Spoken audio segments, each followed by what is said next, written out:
Hello dear students, welcome to CR's digital classes. Let us deal the topic of Ostwald's dilution law. This is also an important topic in electrochemistry. Let us get into the details of it. Ostwald's dilution law is a direct result of Arrhenius theory. That means it majorly depends on Arrhenius theory of electrolytic dissociation.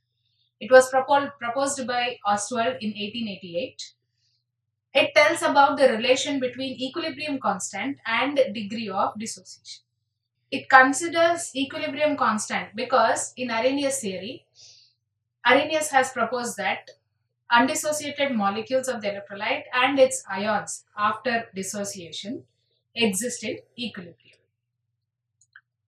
So this is the application of the third postulate in Arrhenius theory. Third postulate suggests that ions and undissociated molecules exist in equilibrium.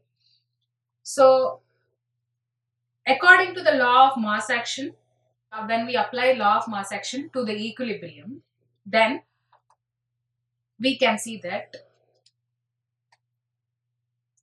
undissociated molecules, the electrolyte, and the dissociated molecules, A plus and B minus, that means ions, they all exist in equilibrium. So initially, their concentration, the undissociated molecule concentration will be high.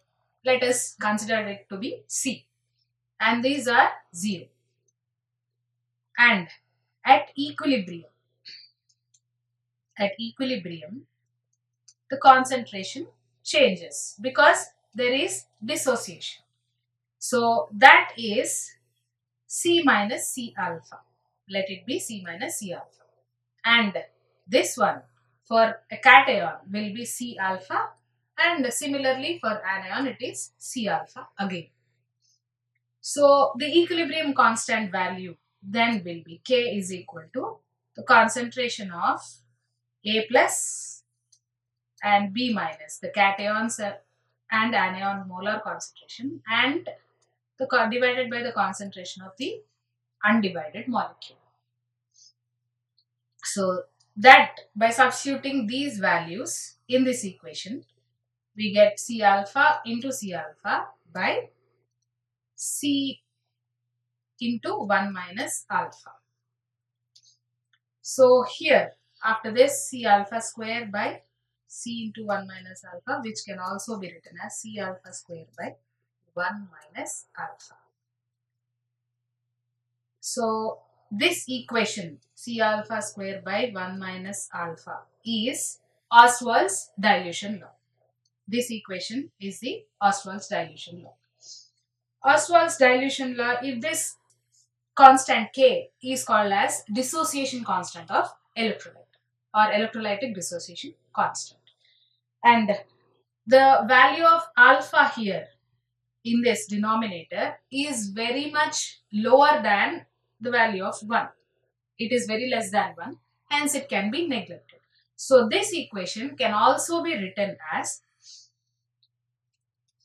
K is equal to C alpha square. Simply 1 minus 1 is 0, or 1 minus 0 is, we can neglect it, 1 minus 1 here. So hence alpha square is equal to K by C, and alpha is equal to root K by C. So that is how we get the value of degree of dissociation from Ostwald's dilution. And the value of alpha can also be determined by the molar conductance values at infinite dilution and at a particular concentration. Now the value of degree of dissociation becomes lambda m by lambda naught m. So lambda m is molar conductance at specific concentration, and the denominator is molar conductance at infinite dilution. That is how we can determine degree of dissociation using Ostwald's dilution law. Hope you have understood the topic. Thank you.